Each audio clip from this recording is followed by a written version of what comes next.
boys and girls, welcome to our second lesson for patterning. Last time we were together, we were talking about what a pattern is and how to extend it by guessing what's going to come next. Now we said that a pattern is something that repeats over and over.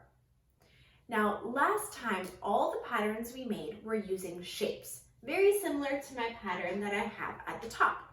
I have triangle, square, triangle, square, triangle, square.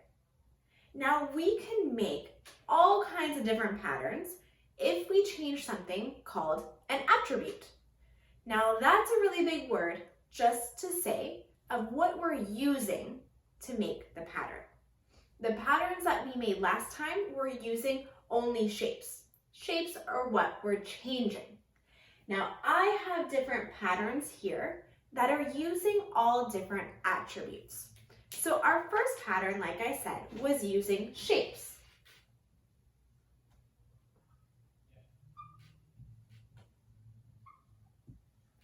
Now take a look at our next pattern, and I wonder if you can guess what attribute is changing. Because I'm taking a look, and our pattern has circles, but the whole thing is circles. The shape isn't changing. Take a look and take a guess. What do you think is changing in this pattern? I see that it's orange, green, orange, green, orange, green. In this pattern, the attribute that is changing is the color. So I can make patterns using colors.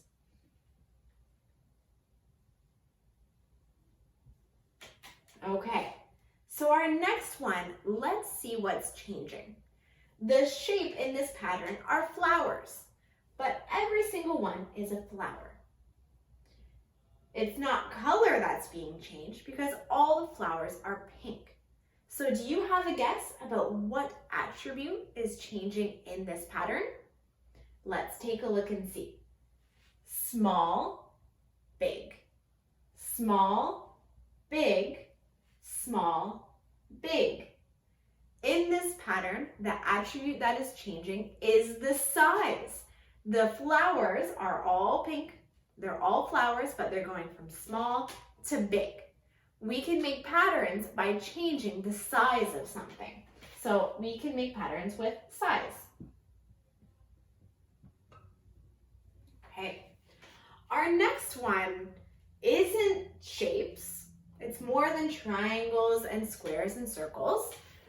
They're also all the same color. They're all green, and they're about all the same size. So what is it that's changing in this pattern?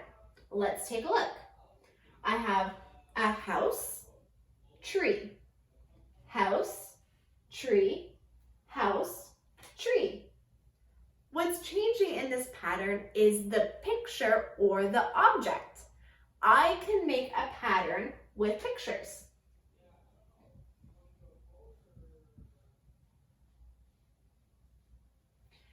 Now, boys and girls, since we know that we can make patterns using all kinds of different attributes, I want you to try this out at home. I've collected all different things that I've found in my house that can help me make different patterns.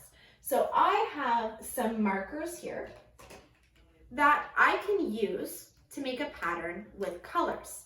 I have pinks and purples, so I can make a purple, pink, purple, pink. Now we know that a pattern has to repeat the same every time. So if I'm making this pattern with colors, I can't go purple, pink, and then decide to throw a blue in. That's not going to extend our pattern. It's going to change it and not be a pattern anymore. So I can maybe make colors with markers or crayons or pencil crayons. I have found in my cupboard a jar of some black beans. I can use these to maybe make a pattern of size. I can take out my tray here. I can very carefully, without making a mess,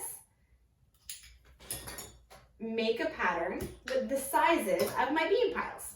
I'll tilt this up so you can see. Maybe I can make,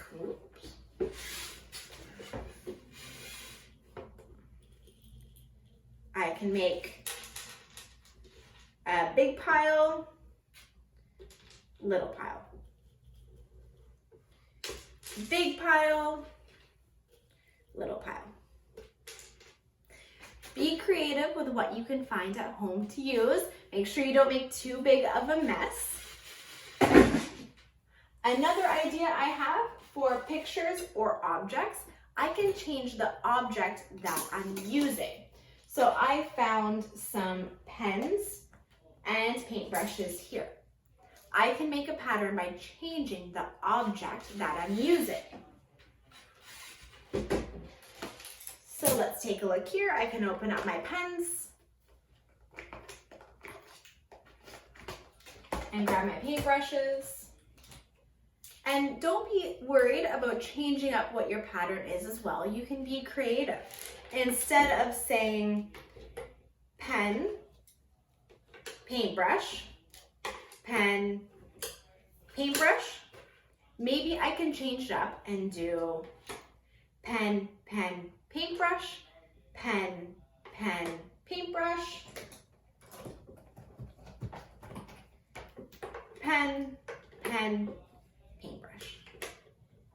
So what I want you boys and girls to do at home is to find different objects around your house, or use a piece of paper and some crayons or pencils and make 3 different patterns and try to use some different attributes. Maybe one pattern you can use colors, maybe another pattern you can use sizes, and maybe you can use different objects. Now parents, for some modifications for this activity, whether the students are doing really well with it or are struggling a bit, there's ways we can change this up. To modify this activity, to make it a little simpler, what you can do is you can begin the pattern for the student and then they can extend it. And we can also focus on making 1 or 2 patterns. To extend this, what we can do is maybe create different patterns, making sure that each one is a different attribute that we talked about. You can extend it. Instead of making 3 patterns, maybe you can make 4. When you make these patterns, the way I want to see them is you can lay them out, take a picture of it, and you can upload our picture into our classroom Dropbox under pattern attributes. And then I can see all of your hard work. Good luck, boys and girls. Have fun.